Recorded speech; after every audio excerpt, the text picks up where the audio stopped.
नमस्कार दोस्तों। As you all know that three new criminal laws come in act.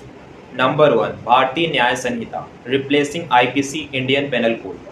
Number two, भारतीय नागरिक सुरक्षा संहिता replacing CRPC Code of Criminal Procedure.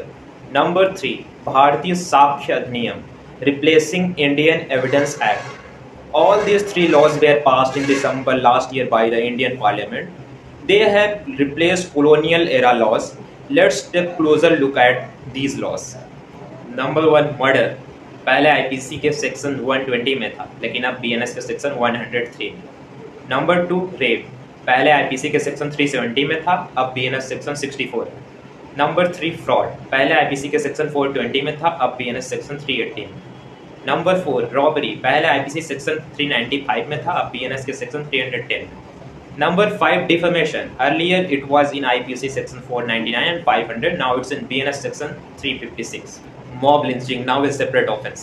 Police custody पहले 15 दिन की ही थी, अब इसको एक्सटेंड कर दिया गया है अप टू 60 to 19 डेज तक। फोकस ऑन स्पीडी जस्टिस, मतलब की तारीख अब जल्दी मिलेगी।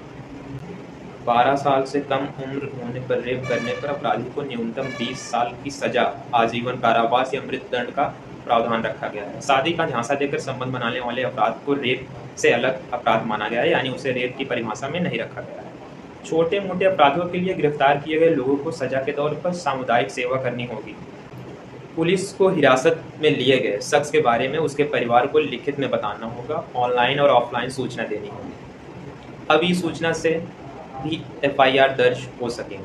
हत्या, लूट या रेप जैसे तमाम अपराध को ईएफआईआर हो सकेंगे। वॉइस रिकॉर्डिंग से भी पुलिस को आप सूचना भेज सकते हैं। ईएफआईआर के मामले में विक्टिम को 2-3 दिन के अंदर थाने में पहुंचकर एफआईआर की कॉपी पर साइन करना होगा। मामले की सुनवाई पूरी होने के 30 दिन के भीतर जजमेंट यानी फैसला देना होगा। जजमेंट दिए जाने के 7 दिन के भीतर उसकी कॉपी मुहैया करानी होगी। Hope you find this informative. धन्यवाद।